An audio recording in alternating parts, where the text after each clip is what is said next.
चाहे नाग पंचमी हो, चाहे श्रावण महीने की शुक्ल पक्ष की, चाहे कृष्ण पक्ष की पंचमी हो। और समझ लो अच्छे से, श्रावण महीने की पंचमी के दिन देवाधिदेव महादेव पर चढ़ाई गई शमी पत्र आस्तिक मुनि का नाम लेकर, कौन से मुनि? आस्तिक मुनि का नाम लेकर शमी पत्र को वापस उठाकर उसको अपने दरवाजे की चौखट पर कहीं पर भी या द्वार पर कहीं पर भी एक ओर रख देने पर घर के अंदर, बगीचे के अंदर सर्प प्रवेश नहीं करता। ध्यान रखिए, सर्प प्रवेश नहीं करेगा। शमी पत्र समर्पित करने पर, उस शमी पत्र को आस्तिक मुनि का स्मरण करने पर, कौन से मुनि है? आस्तिक मुनि का स्मरण करने पर भीतर घर के अंदर बगीचे में सर्प भी प्रवेश नहीं। उस शमी पत्र में जया, विषहरा, शामली वारी, दौतली और देव, ये पांचों कन्याओं का भाव प्रकट हो जाता है और वो कन्याएं हमारे घर के द्वार की रक्षा करती हैं। तुम्हारे घर की बहन बेटी क्या करती है? तुम्हारे घर की बहन बेटियां क्या करती हैं? घर में बहन बेटी आती हैं तो बद्दुआ देकर नहीं जाती। घर में कन्याएं रहती हैं, बद्दुआ नहीं देती। घर की बेटियां जब दरवाजा छोड़कर शादी कर वाले दिन, विदाई के दिन अगर जाती भी हैं तो बेटियां हाथ में धान भरकर फेंक कर जाती हैं कि मेरा मायका खूब फले फूले आगे बढ़े। छापे लगाकर चली जाती हैं कि हमने हमारी जीवन की सारी दौलत, जीवन का सारा सुख अपने मायके में दे दिया है। वो बेटियां तो जया, विषहरा, शामली बारी, दौतली, देव, ये उस घर में निवास करती हैं जिससे ये पंचमी, कौन सी तिथि? पंचमी, चाहे वो शुक्ल पक्ष की हो, चाहे वो कृष्ण पक्ष की। श्रावण महीने की पंचमी के दिन शंकर भगवान पर जिस परिवार के व्यक्ति का कांवड़ जल हमने बताया है आपको, जरूरी नहीं है कि डंडा बांधकर 2 कावड़ के जल के लोटे लेकर जाओ, आप अपने हाथ में भी 2 पात्र लेकर जा सकते हैं। पंचमी तिथि के दिन हाथ में 2 लोटे जल के, 2 कलश जल के जब हम शंकर भगवान को चढ़ाते हैं तो ऊपर जो कमंडल होता है शिव जी के ऊपर जलधारी होती है, जिसमें जया, विषहरा, शामली बारी, दौतली और देव, शंकर भगवान की 5 बेटियां जिसमें विराजमान होती हैं। जब हम जल समर्पित करते हैं, हमारे पीढ़ी में, परिवार में अगर कोई अधोगति में मर गया होता है, कुंवारी अवस्था में चले गया होता है, गर्भ में मर गया होता है, गर्भ के बाहर निकल कर भी अगर कुंवारी अवस्था में चले गया होता है, तो श्रावण महीने की दोनों पंचमी पर परिवार का अगर कोई एक व्यक्ति भी जल चढ़ा देता है शंकर भगवान पर, तो सर्प की योनि में नहीं पड़ता, जीव मुक्त हो जाता, प्रेत योनि में, सर्प की योनि से मुक्त हो जाता।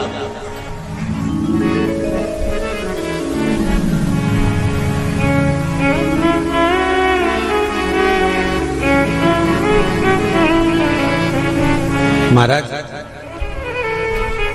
हमारे यहाँ सांपों की पूजन कौन से दिन होती है, कौन सी तिथि में करते हैं? जम के बोलो जरा। नाग पंचमी। नाग पंचमी का मतलब क्या है? सांपों की पूजन करो। नाग पंचमी का मतलब होता है शंकर जी के मंदिर में जाकर 1 लोटा जल समर्पित कर दो। उसका कारण क्या है कि हमारे परिवार में, हमारे कुटुंब में कोई 7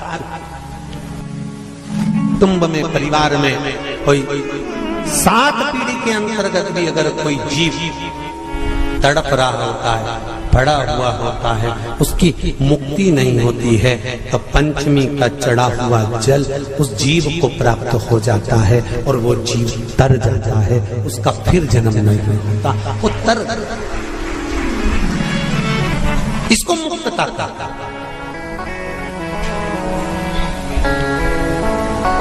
इसको मोक्ष कहता।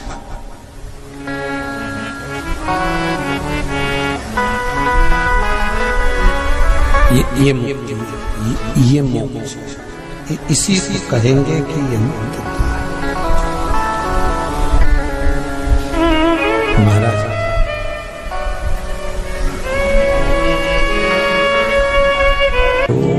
चाहे नाग पंचमी हो, चाहे श्रावण महीने की शुक्ल पक्ष की, चाहे कृष्ण पक्ष की पंचमी हो, और समझ लो अच्छे से, श्रावण महीने की पंचमी के दिन देवाधिदेव महादेव पर चढ़ाई गई शमी पत्र आस्तिक मुनि का नाम लेकर, कौन से मुनि?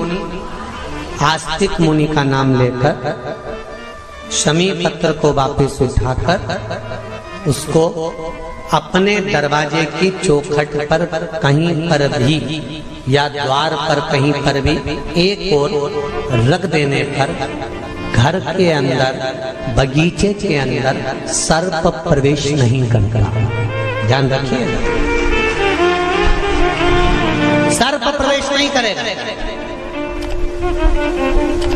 शमी पत्र समर्पित करने पर, उस शमी पत्र को आस्तिक मुनि का स्मरण करने, कौन से मुनि है?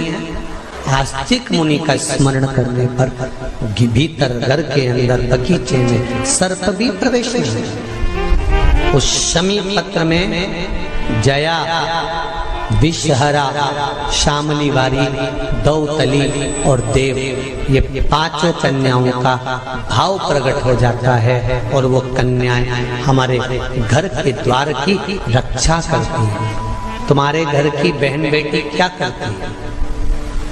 तुम्हारे घर की बहन बेटियां क्या करती हैं? घर में बहन बेटी आती हैं तो बद्दुआ देकर नहीं जाती। घर में कन्याएं रहती हैं, बद्दुआ नहीं देती।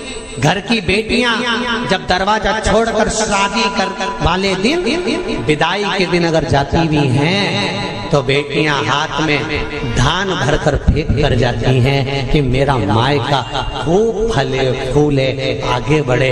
छापे लगाकर चली जाती हैं कि हमने हमारी जीवन की सारी दौलत, जीवन का सारा सुख अपने मायके में दे दिया है। वो बेटियां होती हैं। तो जया,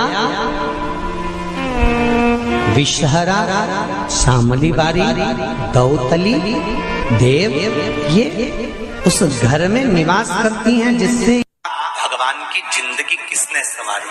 ये नागलक्ष्मी है। वासुकी नाग बड़े, शेषनाग छोटे, और शेषनाग की जिंदगी अगर कोई संवारने वाली है तो ये नागलक्ष्मी, ये नागलक्ष्मी जीवन संवार। नागलक्ष्मी शिव जी की आराधना में लगी, शंकर के अनुमोदन में, शिव की भक्ति में दिन रात डूबी रहती, दिन रात।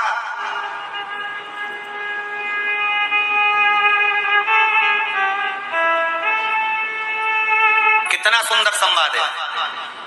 पान की बेल में, पान जानते हो? तांबुल, जो खाने वाला पान होता है। पान की बेल में चारों तरफ से बेल लगाकर नागलक्ष्मी उसमें बैठ कर शिव की आराधना करती थी। इसलिए आज भी शास्त्र के हिसाब से देखा जाए तो सबसे ज्यादा सांप, सबसे ज्यादा सर्प, सबसे ज्यादा नाग नागिन, सबसे ज्यादा सर्प अगर कहीं रहते हैं तो जहां पान की खेती होती है, जहां पर तांबुल उत्पन्न होता है, जहां पान की बेल होती है, सबसे ज्यादा सांप वहीं पर पाए जाते हैं। सबसे ज्यादा सांप वहीं पर जाते हैं। और जो पान उतारने वाले रहते हैं, पान तोड़ने वाले रहते हैं, पान बेचने वाले रहते हैं, जिनको हमारे यहाँ सहज भाषा में चौरसिया कहते हैं, इनका एक विधान रहता है कि सांप पान पान के उस बेल में चारों तरफ रमे रहते हैं, पान की बेल में सांप के बच्चे चारों तरफ भ्रमण करते रहते हैं, और चौरसिया पान उतारने वाला, बेल में से पान तोड़ने वाला सांप के बच्चों को उठाकर, सांप को उठाकर उधर रख देता है और पत्ते तोड़ लेता है, पत्ते तोड़ लेता। उसको सर्प नहीं डसते। क्यों? क्योंकि यहाँ पर वर है इन चौरसियाओं को। कई चौरसिया लोग सोचे होंगे कि हम नाग की पूजन करते हैं, हम सर्प की पूजन करते हैं, नाग पंचमी पे हम सर्प का स्मरण करते हैं, हमारे कुल देवता के रूप में हम सर्प पूजते हैं। पर कभी चौरसिया ने विचार करा कि आखिर तुम्हें कौन सा वर प्राप्त हुआ कि तुम्हें सर्प नहीं डसेगा? तुम्हें कौन सा वर प्राप्त हुआ कि सांप तुम्हें नहीं काटेगा? पान उतारते समय, पान तोड़ते समय, पान को ले जाते समय सर्प तुम्हें डस नहीं करेगा। क्योंकि जिस समय पर नाग लक्ष्मी भगवान शिव की आराधना करती है पान की बेल के पास में, उस समय पर एक सहज भाव में, एक ग्रामीण, एक सहजता उस नागिन को आते हुए देखता था, नाग लक्ष्मी को आते हुए देखता था। जो नागिन कभी तो सुंदर स्त्री का रूप, लक्ष्मी जैसा रूप बना लेती है, और कभी नाग का रूप बना लेती है। बड़ा विचित्र उसको लगता था। और वो एकांत में बैठा, इसने आकर देखा कि नाग लक्ष्मी सेवा में लीन रहती, किसी जीव को वहां आने नहीं देता। शास्त्र तो यहां तक कहता है कि जब नाग लक्ष्मी पूजन करती थी तो कहा, पूछा गया ये कोई जीव इसके पास में ना आए तो इसको बचाता था वो। एक दिन नाग लक्ष्मी जब बड़ी हो गई, देख लिया उसने इस ग्रामीण को, इस मानव को जब देखा जो चारों तरफ से किसी ना किसी रूप में नाग लक्ष्मी को रस ला कर देता है, प्रदान करता रहता है, कुछ ना कुछ तत्व देता रहता है। कितना सुंदर संवाद है महाराज जी। नाग लक्ष्मी जब पूजन करने शंकर जी की बैठती थी तो ये जो हमारे हिंदू धर्म में एक ऐसा भाव कहते हैं, शंकर जी के अभिषेक में गन्ने का रस, अनार का रस, मौसम्बी का रस, ये जो अभिषेक कराते हैं ना ब्राह्मण जन, तो ये कहते हैं ये रस चढ़ाइए, इस रस से भगवान का अभिषेक करना है, गन्ने का रस से, इस रस से शिव का अभिषेक करना।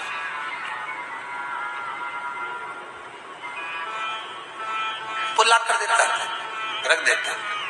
तो रोज नाग लक्ष्मी पर रोज आश्चर्य होता कि आखिर ऐसा कौन है जो लाकर रोज रख देता है, कौन है ऐसा?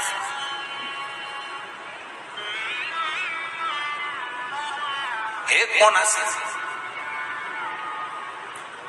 आज नाग लक्ष्मी ने उस जीव को देख लिया, उस मनुष्य को देख लिया, तो चारों ओर से मेरी रक्षा करता, रस को लाकर शिव के लिए देता है। मैं तुझे वर देती हूं, तेरे वंश के अंदर कभी सर्प का डस नहीं होगा। तूने मेरी सेवा करी, शिव तुझे फल प्रदान करेंगे।